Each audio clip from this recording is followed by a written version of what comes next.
அவன் ஒரு தற்குறி, குடிக்கிறான், எந்த பொறுப்பும் இல்லாமல் வீட்டில் அவங்க அம்மாட்ட இருந்து காசு வாங்கிக்கிறான், எங்கேயோ போயிட்டு அப்படியே படுத்து கிடக்குறான், தண்ணியை போடுறான். அவனை எல்லாரும் ஏமாத்துறாங்க, அவனை எல்லாரும் எக்ஸ்பிளைட் பண்ணுறாங்க, அவனை எல்லாருமே கிராண்டடாக எடுத்துக்கிறாங்க, அவனை யாருமே பெருசாக நினைக்க மாட்டாங்க. அவன் மேலே எல்லாரும் அவன்கிட்ட கேட்குறதே வந்து ஒரு சின்ன பிரெட் கிரம் தான். அவன் கேட்குறதே என் மேலே யாராவது ஒரு சின்ன அவங்களுக்காக என்ன எக்ஸ்டெண்ட் வேணா போவான்.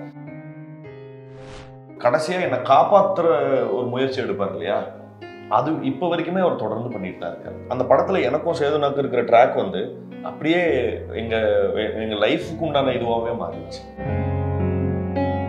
நிறைய கடனில் அழிஞ்ச நிறைய பேரை நான் ரொம்ப கண்கூடாக பார்த்துருக்கேன், ரொம்ப க்ளோஸ் ஒன்ஸ் எல்லாம். ஸோ அப்போ நான் எனக்குள்ள டிசைட் பண்ணிக்கிட்டதுன்னா கடன் மட்டும் வாங்க மாட்டேன். கடன் வந்து அதுதான் ஆபத் பாண்டவன். பட் எதுக்கு கடன் வாங்குறீங்கிறது ரொம்ப முக்கியம். உங்கள் தேவைக்கா ஆசைக்கா? இந்த படத்தை தப்பாக புரிஞ்சுக்கிட்டவங்கன்னு சொல்கிறாங்களே, அவங்களுக்கு எதிர்க்கிறது பேசக்கூடிய ஆடியன்ஸும் இருக்காங்க. ஓகேவா? அது வந்து நம்ம சொல்லணும்னு கூட அவசியம் இல்லை. அவங்களோட ஆர்ட் ஒர்க்ஸை வந்து ஒரு ஃபில்மோகிராஃபியோ எடுத்து பார்க்கும்போது தோல்வியே இல்லாத ஒரு ஃபில்ம்ஸோ ஒருத்தர் பண்ணியிருக்கிறாரு அப்படின்னாக்கா அவங்க கொஞ்சம் யோசிக்க வேண்டிய ஒரு ஆள் தான். எங்கேயோ தப்பு பண்ணியிருக்காரு. தப்பே பண்ணாத ஒரு ஃபில்ம் மேக்கர்னா அவர் ஏதோ தப்பு பண்ணி தான் தப்பு பண்ணாமல் இருந்திருக்காருன்ற மாதிரியான இடம் தான். இந்த டைட்டில் பேஸ் பண்ணியே ஒரு கொஸ்டின் கேட்குறேன். ஒரு இன்டர்வியூவில் வந்து ரமேஷ் பாலா கேட்டிருந்தாரு, எப்போ கல்யாணம் பண்ணிக்க போகிறீங்க அப்படின்னு. அதே மாதிரி நீங்கள் எப்போ குடும்பஸ்தன் ஆக போகிறீங்க? இல்லை அது உண்மை இல்லை, அது ரூமர். நாங்கள் 2 பேரும் எப்போவோ பேசும்போது ஃபோட்டோ எடுத்துட்டு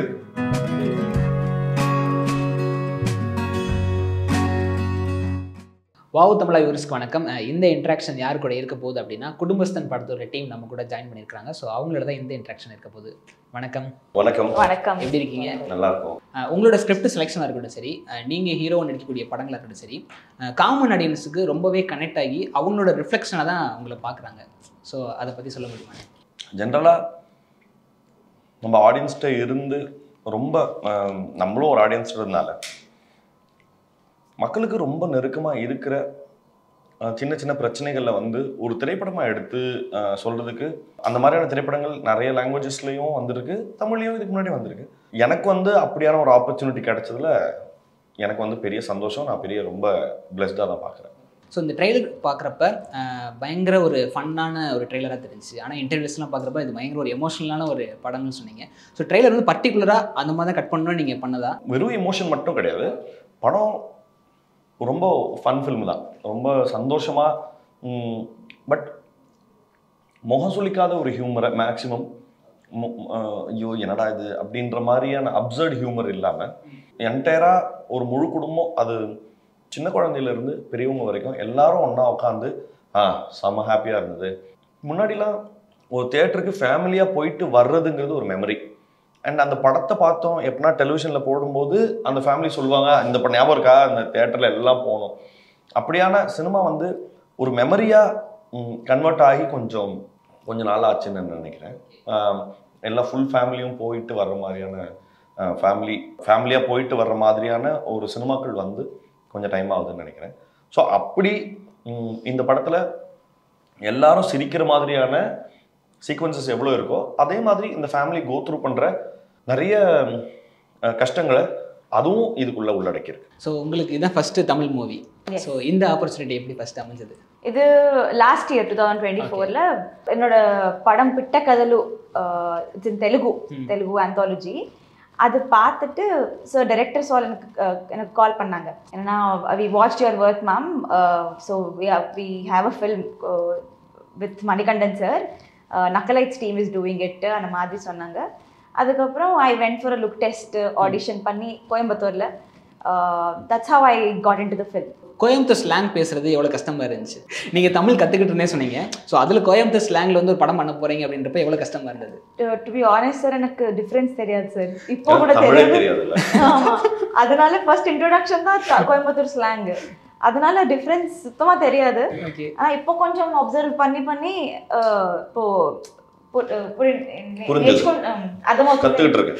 மாத்திர மாதிரி தினமும் 3 வார்த்தைகள். என்ன வார்த்தைகளா இருக்கா?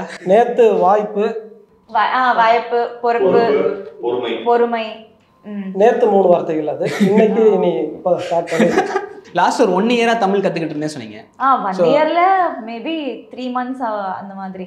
அதனால கொஞ்சம் பேசிக் பேச முடியும். ஸ்கிரிப்ட்ல இருக்கிற வேர்ட்ஸ் எல்லாம் டைலாக்ஸ் எல்லாம் எனக்கு தெரியும், அந்த மீனிங் எல்லாம் தெரியும். நான் எங்களோட படம்ல 2 சாங்ஸ் இருக்கு, ஜீரோ பேலன்ஸ் ஹீரோ லிரிக்ஸ் எல்லாம் தெரியும், லிரிக்ஸ் மீனிங் தெரியும். சூப்பர். விட்டீங்கன்னா இப்ப படத்தோட ஒளி சித்திரம் கேட்டிருக்கேன். ஸோ உங்களுக்கு ரைட்டரா சினிமாவில் வந்து இதுதான் முதல் படம். நீங்கள் நெட்ஃப்ளிக்ஸில் நீங்கள் ஒர்க் பண்ணியிருந்தாலும் சரி, ரைட்டரா இதுதான் முதல் படம். ஸோ ஒரு படத்துக்கு வந்து ரைட்டராக இருக்கிறோம் அப்படின்றப்ப எவ்வளோ ஹாப்பியாக இருக்குது? ரொம்ப சந்தோஷமாக இருக்குது. ஒன்று ரைட்டராக ஒரு யூடியூப் வீடியோக்கு எழுதுகிறோங்கிறதுக்கும் சினிமாவுக்கு எழுதுகிறோங்கிறதுக்கும் நான் பெரிய வித்தியாசம் பார்க்கல. அதே சின்சியரிட்டி தான். ஆடியன்ஸை என்கேஜ் பண்ணணும், ப்ராப்பராக நம்ம என்ன சொல்லணும்னு நினச்சோமோ அதை சொல்லிடணுங்கிற ரெஸ்பான்சிபிலிட்டி எப்போவுமே இருக்கும். அது 10 நிமிஷம் வீடியோலையும் இருக்கும், 2.5 மணி நேரம் படத்துலையும் இருக்கும். அந்த இன்டென்சிட்டி எப்பவும் குறையாது, அது ஒரு விஷயம்.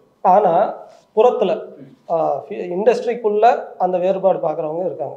இவங்க யூடியூப்லேருந்து வந்திருக்காங்க, யூடியூப் கைண்ட் ஆஃப் கண்டென்ட்டு தான் கொடுப்பாங்க, சினிமாவே யூடியூப் வீடியோ மாதிரி எடுப்பாங்க அப்படிங்கிற ஒரு மித்து இருக்குது.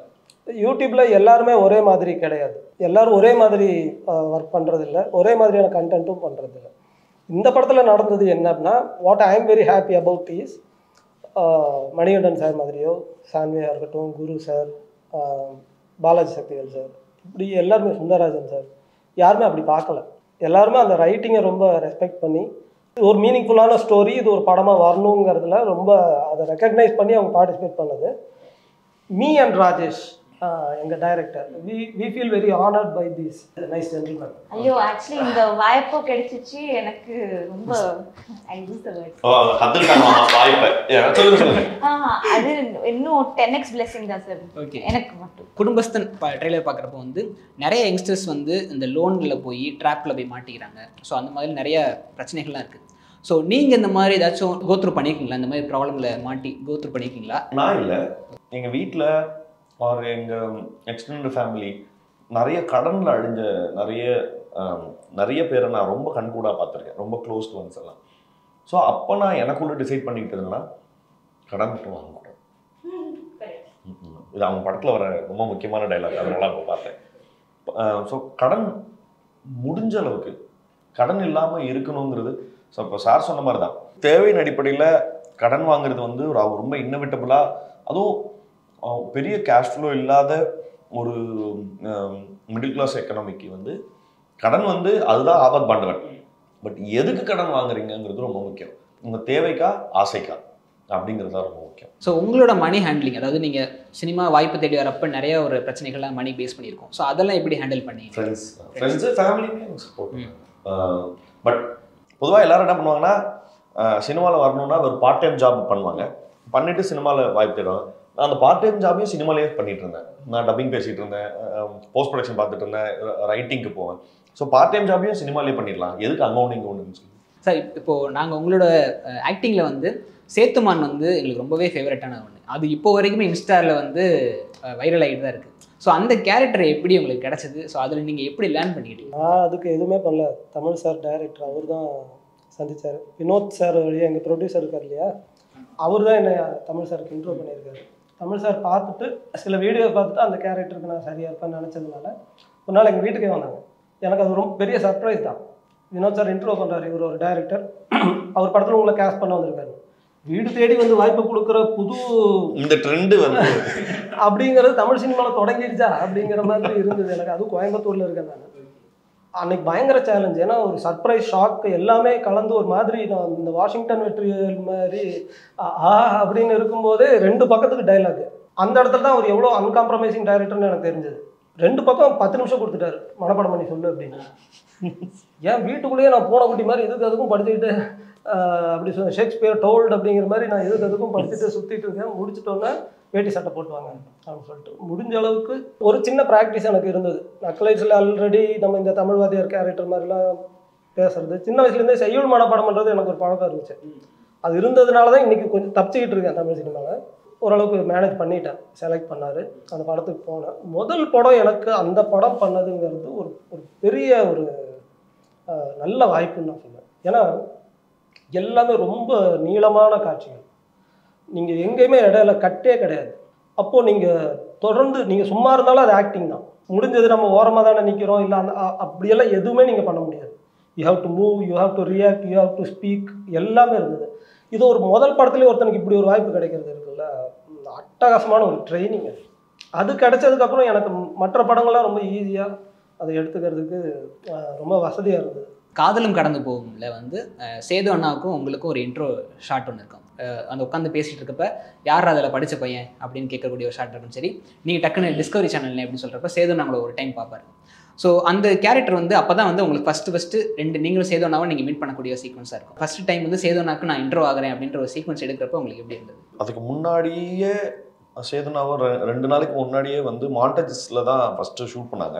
ஸோ அப்போவே அவருக்கு தெரியும். பட் அந்த சீன் ஒரு 2 நாள் கழிச்சு எடுக்கிறாங்க.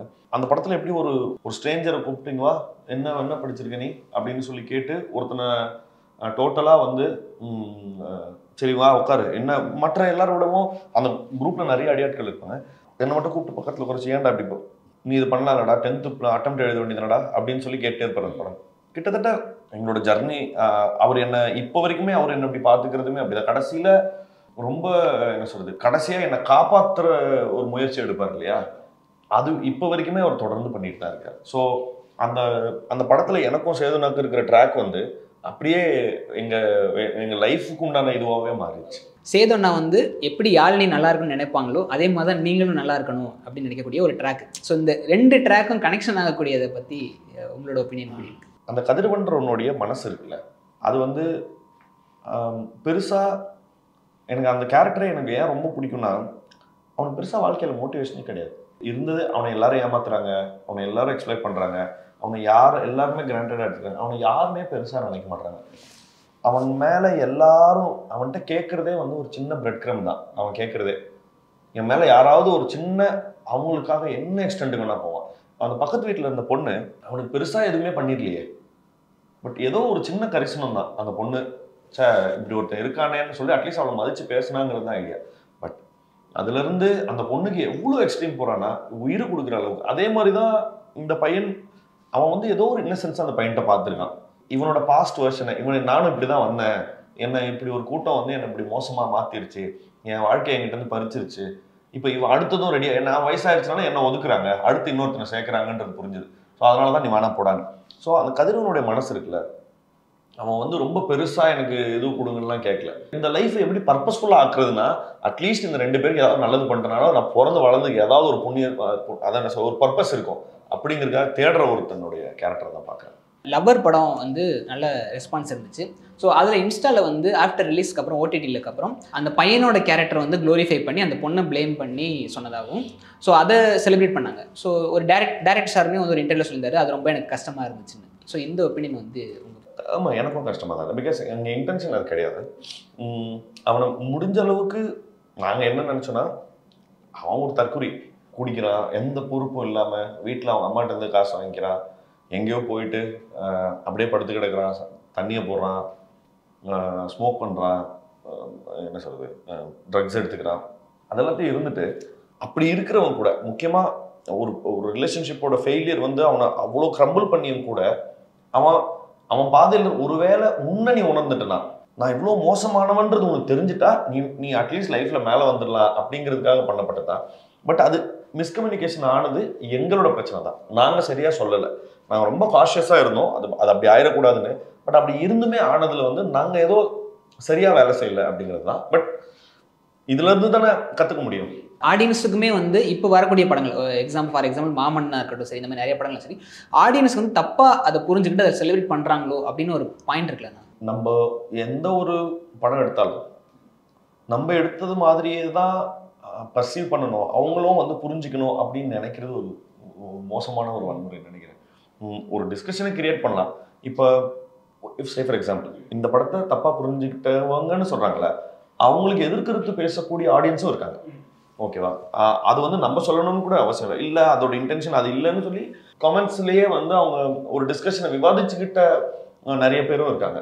எனவே அதை பார்க்குறதுக்கும் சந்தோஷமாக தான் இருக்குது. அதை சரியாக புரிஞ்சுக்கிட்டவங்களும் இருக்காங்க அப்படின்னு பார்க்குறது. மணிகண்டன் சார் வந்து ஒரு படம் பண்ணுறாரு அப்படின்னா அதிகமாக தியேட்டருக்கு போய் படம் பார்க்காத ஆடியன்ஸுமே மணிகண்டன் படத்தை நான் போய் தியேட்டரில் தான் போய் பார்க்கணும் அப்படின்னு ஒரு ட்ரஸ்ட் பில்ட் ஆகுது. ஸோ இந்த ரெஸ்பான்ஸை, இந்த ட்ரஸ்ட்டை நீங்கள் எப்படி எடுத்துக்கிறீங்க? ஒரு பக்கம் சந்தோஷமாக இருக்குது, இன்னொரு பக்கம் பெரிய பதட்டம் இருக்குது. ஏன்னா என்ன பண்ணியாவது நல்லா இருந்தே ஆகணுங்கிற இடத்துக்காக ஓட வேண்டியிருக்கு. பட் அப்படி ரொம்ப சினிமா அப்படி ஒர்க் ஆகாது. ஓகேவா? Any art for that matter. அது ஈவன் ஃபார் கிரேட் ஆர்டிஸ்ட்ஸ்கே வந்து பேட் ஆர்ட் வந்து அவங்களோட கெரியரில் ஒரு பங்கு தான். அவங்களோட ஆர்ட் ஒர்க்ஸை வந்து ஒரு ஃபில்மோகிராஃபியோ எடுத்து பார்க்கும்போது தோல்வியே இல்லாத ஒரு ஃபிலிம்ஸை ஒருத்தர் பண்ணியிருக்கிறாரு அப்படின்னாக்கா அவர் கொஞ்சம் யோசிக்க வேண்டிய ஒரு ஆள் தான். அவர் எங்கேயோ தப்பு பண்ணியிருக்காரு. தப்பே பண்ணாத ஒரு ஃபில்ம் மேக்கர்னா அவர் ஏதோ தப்பு பண்ணி தான் இத்தனை தப்பு பண்ணாமல் இருந்திருக்காருன்ற மாதிரியான இடம் தான். எனக்கு வந்து அந்த ட்ரஸ்ட்டு வந்து நான் கெயின் பண்ணதுக்கு மிகப்பெரிய என்ன சொல்றது ரொம்ப பெரிய சந்தோஷம் தான். ஆனால் அதே சமயத்தில் அதுக்கு எப்படி என்ன சொல்றது அதை எப்படி கீப் அப் பண்ணுறதுங்கிறதும் பெரிய த்ரில்லர் மாதிரி இருக்கு. ஐயோ இங்கே காலை வைக்கலாமா இங்கே காலை வைக்கலாமா அந்த பதட்டம் ஜென்ரலாகவே பர்சனாலிட்டியாகவே ரொம்ப பதட்டம் ஜாஸ்தி இருக்கிற ஒரு ஆளா. ஸோ இதுக்கு மேலே இன்னொரு இடக்கலத்துக்கு வைக்கும்போது அது நல்ல விதத்தில் எடுத்துக்கிறதுக்கும் நான் சந்தோஷமாக தான் இருக்கேன். அதுக்கு ஈக்குவலண்டாக இது ஒரு சில்லுக்கருப்பட்டி படம் உங்களோட படங்கள்லேயே வந்து எங்களுக்கு ரொம்ப ஃபேவரட்டான படம் சொல்லலாம். அந்த லவ் ட்ராக் வந்து ஒரு டிஃப்ரெண்டான ஒரு லவ் ட்ராக்காக இருந்துச்சு. ஸோ அந்த படத்தோட எக்ஸ்பீரியன்ஸ் அண்ட் ஹலிதா மேமோட எக்ஸ்பீரியன்ஸ் சொல்ல முடியும்? ஹலிதா வந்து ரொம்ப ஃபாஸ்ட்டாக ஒர்க் பண்ணிடக்கூடியவங்க. அந்த ஹோல் ஃபில்மே வந்து 5-6 நாளில் ஷூட் பண்ண முடியும். 6 நாள் தான், 6 டேஸில் ஷூட் பண்ணலாம். அந்த ஒரு 20 மினிட் எபிசோடு 6 டேஸில் ஷூட் பண்ணி முடிச்சிட்டோம். அந்த லவ் ஸ்டோரி ரொம்ப ட்ரிக்கி. ஓகேவா? ஸோ பிகாஸ் வெளியில் சொல்லும் போதே அது ரொம்ப அப்படி ரொம்ப அருக்கியாக பார்க்கப்பட்டுருமோ அப்படிங்கிற பதட்டம் எனக்கு இருந்தது. ஃபுல் கிரெடிட்ஸ் டு ஹலிதா தான். அவங்க தான் வந்து இல்லை அப்படி பார்க்கப்படாது அப்படிங்கிற நான் அந்த நோஷன்லையும் காமிக்க போகிறது இல்லை. ரொம்ப அப்படி அருக்கியாக பார்க்குற மாதிரியான ப்ரெசன்டேஷனும் இல்லை நம்ம இதில். அது ஒரு ஆண்மகனுடைய ஒரு என்ன சொல்றது, இப்போ ஒரு நோயாளிக்கு வந்து ஒரு ஆறுதல் தேவைப்படுது. பட் என்ன நோயின்னு சொல்றதுலேயே ஒரு பெரிய பிரச்சனை இருக்குல்ல. ஓகேவா? அதை வந்து இந்த டெலிகேட்டான இந்த லைனை வந்து வேலை செய்யறது வந்து எனக்கு சேலஞ்சிங்காக தான் இருக்கு. பட் ரெப்பர்கஷன்ஸ் நினைச்சு நான் ரொம்ப ஒரு வேலை இப்படி சொல்லிட்டாங்கன்னா அப்படி சொல்லிட்டாங்க. பட் ஆனால் full credits to the audience. அவங்க யாரும் அந்த படத்தை விரசமா பார்க்கல, அரல்ஸ் பார்க்கறதுக்கு டைரக்டரும் அனுமதிக்கல அப்படிங்கிறது வந்து அனுமதிக்கல இன் த சென்ஸ் அப்படியான எந்த ஹிண்ட்ஸையும் ஆடியன்ஸ் கொடுக்கலங்கிறதுல எனக்கு பெரிய சந்தோஷம். சமீபத்தில் வந்து ஒரு மீன் ட்ரெண்ட் ஆச்சு. அதாவது இன்டர்நெட் நாளையில் நீங்கள் ஒரு சின்ன ஒரு போர்ஷன் வந்துருப்பீங்க. அது வந்து ஆக்சிடென்டலாக அப்படி ஒரு சீன் இருக்கு. ஸோ அப்போ ரவி சார் வந்து நம்ம ஃப்ரெண்டு அவர், ஏங்க அப்படி ஒரு சீன் இருக்குங்க. ஆமாம் சார், அவர் ஸ்கிரிப்ட் முன்னாடி தெரியும் அப்படி ஒரு சீன் இருக்கு, நான் அதில் வேற ஒரு சீன் கேட்டு வச்சிருந்தேன், அந்த சீன் நான் பண்ணுறேன். பட் அப்புறம் அடுத்த வருஷன் போகும்போது அந்த சீன் கட் ஆயிடுச்சு. வேற ஒரு வருஷன் பண்ணும்போது அதை தூக்கிட்டாங்க. ஸோ அப்போ நான் ரொம்ப கோவப்பட்டேன், ஏங்க நான் பண்ணியிருப்பேன் அப்படின்னு. பட் சரி விடுங்க பரவாயில்ல, வேற ஒரு சீன் இருக்கு, அது வேணா நீங்கள் பண்ணுங்கன்னு சொல்லி இந்த சீன் கொடுத்தாரு. சில நேரங்கள் சில மனிதர்கள் இந்த படம் வந்து ரொம்பவே எல்லாருக்குமே ரொம்ப கனெக்டான ஒரு படம். சமூக வலைதளங்கள் என்னன்னா இந்த படத்துக்கு நேஷனல் அவார்டு கொடுத்துருக்கலாமே அப்படின்னு சொல்லி ஒரு விவாதம் இருந்துச்சு. ஸோ ஒரு நல்ல படத்துக்கு ஒரு அங்கீகாரம் எவ்வளோ முக்கியம் நீங்கள் பார்க்குறீங்க? அங்கீகாரம் முக்கியம்தான். பட் இப்போ கிடைச்சா மட்டும்தான் அது நல்ல படம்ங்கிற இடத்துக்குள்ள நம்ம அதுக்காக வெயிட் பண்ணிட்டு இருந்தேன்னு வச்சுக்கோங்க. சே ஃபார் எக்ஸாம்பிள், எனக்கு வந்து நேஷனல் அவார்டு கொடுத்தாதான் நான் நல்ல ஆக்டர்னு நான் நம்பணும்னா அவங்க என்னைக்கு கொடுக்காத வரைக்கும் நான் நல்ல ஆக்டர் இல்லையோன்ற போதாமையிலேயே நான் வாழ்ந்துட்டு இருக்கணும். அப்படி இல்லை, கொடுத்தாங்கன்னா இன்னும் உற்சாகமாக வேலை செய்யணும், அவ்வளோதான். கொடுக்கலன்றதுக்காக நம்ம போய் மறியல் பண்ண முடியாது இல்லையா? இந்த டைட்டில் பேஸ் பண்ணியே ஒரு கொஸ்டின் கேட்குறேன். ஒரு இன்டர்வியூவில் வந்து ரமேஷ் பாலா கேட்டிருந்தாரு, எப்போ கல்யாணம் பண்ணிக்க போகிறீங்க அப்படின்னு உங்கள்கிட்ட. அதே மாதிரி நீங்கள் எப்போ குடும்பஸ்தன் ஆக போகிறீங்க? தெரியல, அது தலைவரே ஆச்சுன்னா அப்படியான என்ன சொல்றது, அப்படி ஏதாவது அசம்பாவிதங்கள் நடக்கிற மாதிரி இருந்தால் உங்ககிட்ட எல்லார்ட்டையும் இன்ஃபார்ம் பண்ணாமல் நம்ம பண்ண மாட்டோம். குடும்பஸ்தன் அப்படின்னு சொல்லும்போது உங்கள் ஃபேமிலியில், அதாவது நீங்கள் படித்து முடிச்சுட்டு ஏர்ன் பண்ணும்போது நம்ம தான் இந்த ஃபேமிலியோட அடுத்த ஒரு பேக் போனாக இருக்கோம் அப்படின்ற ஒரு இடம் கிரியேட் ஆகிருக்கும். ஸோ அதை பற்றி சொல்ல முடியுமா? லக்கிலி நான் வந்து எங்கள் ஃபேமிலியோட பிரெட் வினராக நீ தான் இனிமே அப்படின்னு சொல்லிட்டு இந்தாங்க துப்பாக்கியை பிடிங்க அப்படின்னு சொல்லி எங்கள் அப்பா என்கிட்ட கொடுக்கல. அது வந்து கிராஜுவலாக, அது எப்போவுமே எல்லா குடும்பத்துலேயும் ரொம்ப கிராஜுவலாக இனி இவன் தான் அப்படின்னு சொல்கிறதும் இல்லை இனிமே எனக்கு உழைக்கிறது கஷ்டம்னு சொல்கிறதும் ரொம்ப கிராஜுவலாக ஸ்மூத்தாக ட்ரான்ஸிஷன் ஆகும். எதனா ஒரு சின்ன முடிவுகள் எடுக்கிறது வந்து இவங்க கை மாறுறது, ஓகேவா, அது வந்து ரொம்ப கிராஜுவலாக வந்து மாறும். அண்ட் நானும் எங்கள் அப்பாவை ஜாஸ்தி பேசிக்க மாட்டோம். பட் அவர் வந்து ரொம்ப முக்கியமான ஒரு ஏன்னா அவர் பெருசாக படிக்காதவர். ஆனால் என்னை வந்து எவ்வளோ பிரமாதமாக எனக்கு வந்து முக்கியமான விஷயத்த சொல்லி கொடுத்தாருன்னா, when like rest of the world was against, dead against, இவ்வளோ நீ இவ்வளோ இன்வெஸ்ட் பண்ணியிருக்க அவனுடைய கல்வியில், இவ்வளோ உன்னை வந்து காசு போட்டு படிக்க வச்சிருக்கிற, இன்ஜினியரிங் படிக்க வச்சிருக்கிற, அவன் என்ன கிளம்பி ஷூட்டிங் அதுன்னு ஓடுறான், 10 காசு கொடுக்க மாட்றான் வீட்டுக்கு அப்படின்னு சொல்லும்போது இது வேலைக்கு ஆகாது. இது எவ்வளோ நாள் இப்படியே போகுது, 1 வருஷம் போகுது, 2 வருஷம் போகுது, 5 வருஷம் போகுது, 10 வருஷம் போயிடுச்சு. 10 வருஷத்துக்கு அப்புறம் 10 வருஷங்கிறது ரொம்ப கஷ்டம் ஒரு. அப்போ எங்கள் அப்பா ரொம்ப முக்கியமாக ஒன்று சொன்னார் அவங்க எல்லார்ட்டையும். அவன் வந்து பெருசாக எதுவும் பண்ணலை, ஒத்துக்கிறேன். ஆனால் அவன் சோம்பேறி இல்லை. விடிய காலையில் 5 மணிக்கு எந்திரிச்சு ஓடிடுறான், நைட்டு 10 மணி 11 மணி வரைக்கும் வேலை செய்கிறான். இன்னைக்கு இல்லைனாலும் என்னைக்கு அவன் ஒரு வேலை பெருசாக அச்சீவ் பண்ணலனா கூட அவன் பார்த்துக்குவான். அதனால் நான் விட்டுட்டேன். அவர் ரிட்டர்ன்ஸை எதிர்பார்த்து தான் படிக்க வச்சிருக்காரு. நீ வந்து என்னை காப்பாற்றுவங்கிறதுக்காக தானே நான் படிக்கவே வச்சேன் அப்படின்னா அது ஒரு பெரிய இன்வெஸ்ட்மெண்ட் மாதிரி. ரிட்டர்ன்ஸே வரல, என்னங்க போங்க அப்படின்னு சொல்லிட்டு டிசப்பாயிண்ட் ஆகலை அவர். பட் உங்கள் வீட்டில் எப்படி? ஆக்சுவலி அந்த ப்ரெஷர் இப்போ ஆப்வியஸ்லி இப்போ இந்த ஏஜில் இட் இஸ் எஸ்டாப்ளிஷ் என்னன்னா, okay you should also earn and you should also contribute. நம்ம வீட்டில் அந்த that is natural.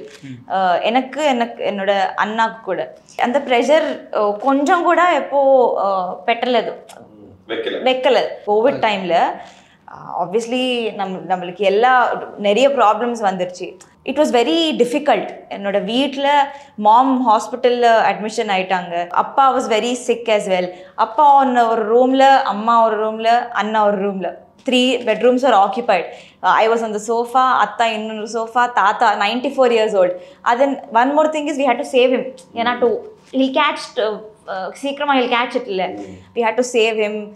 So it was very difficult. And the time la kuda job illa, business kuda it is not working properly. Enakku vela illa. So it's very difficult financially kuda.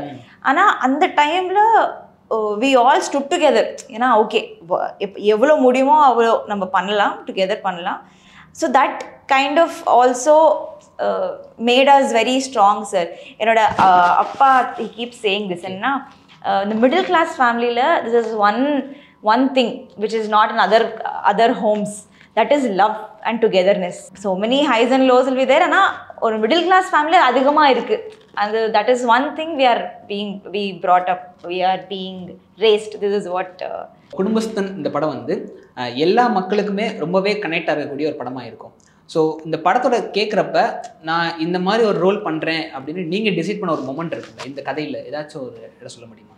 இப்போ சமூக வலைதளங்களில் ரீசெண்டாக ஒரு news வந்து spread ஆச்சு, நீங்கள் Thiyagaraja Kumararaja sir படத்தில் நடிக்க போகிறீங்கன்னு. இல்லை அது உண்மை இல்லை, அது ரூமர். நாங்கள் 2 பேரும் எப்போவோ பேசும்போது ஃபோட்டோ எடுத்துகிட்டு பாருங்க அவங்க 2 பேரும் படம் பண்ணுறாங்க அப்படின்னு சொல்லிட்டாரு. ஸோ அது வந்து அவர் என்ன சொல்றது, அவர் நல்லா எனக்கு அடிக்கடி கூப்பிட்டு பேசும்போது அவர் எப்படி நான் எல்லாரையும் வந்து இந்த மாதிரி பண்ணு, இந்த மாதிரி படம் பண்ணு அப்படிங்கிறது சொல்லிகிட்டே இருப்பாங்களோ, அவரும் அப்படியான ஒரு மென்டார் தான். கூப்பிட்டு இந்த மாதிரி கதை பண்ணாதரா, இந்த மாதிரி படம் பண்ணுறான்னு சொல்லும்போது அது ஒரு வேளை தப்பாக ஸ்ப்ரெட் ஆகிடும். ஃபைனலாக குடும்பஸ்தன் வந்து ஒரு மெசேஜ் தரப்போகுது. ஸோ இந்த மெசேஜ் வந்து இப்போ இருக்கக்கூடிய யங்ஸ்டருக்கு நீங்கள் ஒரு அட்வைஸாக கொடுக்குறதா? என்ன அட்வைஸும் இல்லை, மெசேஜும் இல்லைங்க. அதை கொடுக்குற அளவுக்கு நாங்கள் கை தேர்ந்த குடும்பஸ்தர் மெசஞ்சரும் இல்லை, அப்படி கிடையாது. ஜஸ்ட் ஷேரிங் அண்ட் எமோஷன் தான். இப்படி இருக்கலாம்ல அப்படிங்கிற ஒரு விஷயந்தான். இப்படி இருக்கு, அது இப்படி இருக்கலாம்ல, இருந்தால் நல்லா இருக்கும்ல அப்படிங்கிற ஒரு ஆதங்கம் மாதிரி அதை நம்ம சொல்லலாம். இப்போ நீங்கள் ரீசெண்டாக படித்த புத்தகங்கள் ஏதாச்சும் ஆடியன்ஸுக்கு சஜஸ்ட்? படிக்கிறவங்களுக்கு சுத்தமாக புக்கு தானே கேட்டீங்க. இவர் புக் இல்லை, லைப்ரரியே சஜஸ்ட் பண்ணுவாரு. ஏங்க நீங்க வேற. உண்மையே தான். கதைகள் தேடி படிக்கிறவங்களா இருக்கட்டும் சரி, நாவல் தேடி படிக்கிறவங்களா இருக்கட்டும் சரி, லக்ஷ்மண பெருமாள் அவர்களுடைய பாலகாண்டம்னு ஒரு சிறுகதை இருக்குது, அது சொல்லுவேன். அப்புறம் பூரணி பொற்கலை அப்படின்னு ஒரு சிறுகதை ஒரு கண்மணி குணசேகரனோடது, இமயம் அவர்களோடது.